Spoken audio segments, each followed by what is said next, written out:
Alright, so if you want to really know how to ground a fence, I'm going to show you how to do it. So, this is just my opinion. You can do it however you want to, but this is how I've grounded my fence. So, fence charger is in the barn, wire running underground, comes out here to the fence. Now, one of the things I've done on mine, and I don't know if I've shared this, I'm sure I've shared this in other videos, but I've made one of my wires, at least one of them, a ground wire. Typically one of the bottom wires, because they're easily accessible. So I have the wire running underground, comes out here, and it pops up out of the ground down here, and there is a ground rod right there, and that ground wire wraps around.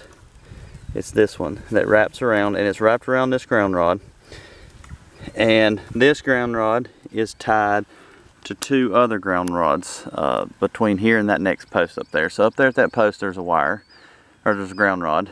In the middle there's a ground rod, and they are, I believe they're either 6 or 8 foot, and they're drove all the way down in the ground, and all three of those ground rods are tied together. That's typical, right? You know, you take 15 to 20 feet, space 3 ground rods, 15 to 20 feet, and you hook it to the ground on your charger, which is what I did. I took one of those, it's an underground wire. I got them from Ken Cove. It's got a black and a white casing on it. And this is the black wire coming up, and it's connected. So this black wire is connected to the charger, and then it's connected to the fence, so that electrifies the fence. And then the ground wire, which is the white one, is connected to the ground on the charger, and it comes underground, and it connects to the ground right out here in the ground. So I said the ultimate ground, right? So what I do is I also take a wire and I wrap it around my ground rods, and I attach it to a wire on my fence to make one of my wires on my fence a ground wire. So what does that do?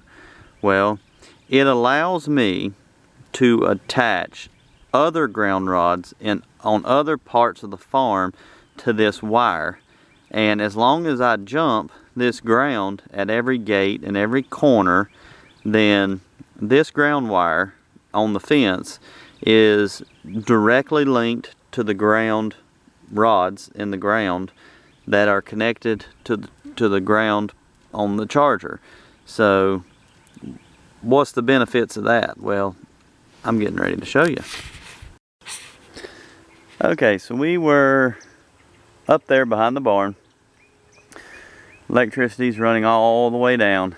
I've jumped electric wires, jumped ground wires. And then I get down here. So every farm has a place, I would say, maybe not where there's a creek, or where there's a wet spot, or a place that just always stays wet and nasty. But it could be a creek. We have a creek here. This was all standing water. Our last storm that come through really busted all the beaver dams and have really caused a mess for them, but it's drained all the water. So now I'm able to come down here and show you this. But you can see just all the standing water, primarily because this is low ground, but also because the beavers have gotten so bad and the dams have gotten so big, and I just don't have time to trap them anymore and kill them. But what I did was, my ground wire, as we were saying, is run all the way around. It's one of the bottom wires. And here's the benefit.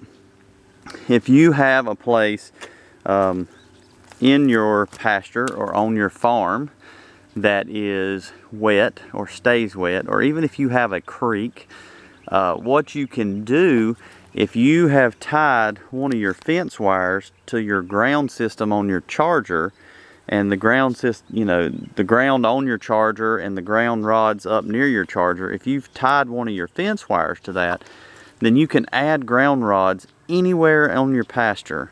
And this is just one of several that I've got in my farm. But as you can see, this ground is wet. And what ground's better than water? I mean, nothing, right? I mean, that's the whole thing. If you're in a place where it's more desert and sandy and drier conditions, you have to add more and more and more ground rods. Or some people will go out there and pour water around their ground rods and try to keep everything wet so the system will ground better. Well, what I did is I came down here and I have driven a ground rod in the ground, and you can see the water. You can see the water everywhere. I have about a 6 or 8 foot ground rod driven in the ground down here at the creek, and then it is tied to this ground wire. So, you know, I've got ground rods everywhere, every pasture, probably got close to 10 of them. It's overkill, I get it, you know, go big or go home. But this ground rod right here will always keep my system grounded. Doesn't matter, unless this creek dries up. This creek dries up, I've got bigger problems. I'm not gonna probably have cows, I can tell you that, because all the grass is gonna be dead and I'm not gonna have anything for them to eat.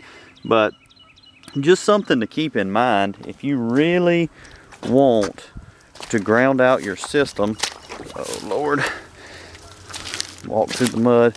If you really want a good ground for your fence, consider doing what I've done. Run you a wire, sacrifice one of your wires. You can make it a low wire. Ideally, it's your bottom wire. As I've said before, you take that bottom wire and you make it a ground wire. Well, then when the grass grows up on that bottom wire, it grounds the system out even more. When trash like this from the creek washes up on those bottom wires, it just grounds the system even more. If you put a ground rod in the creek and connect it to your ground wire, I mean, you have the ultimate ground. So just a little bit more food for thought on the fencing. Just some things that I've done that have worked really, really well. So, all right, y'all have a good one.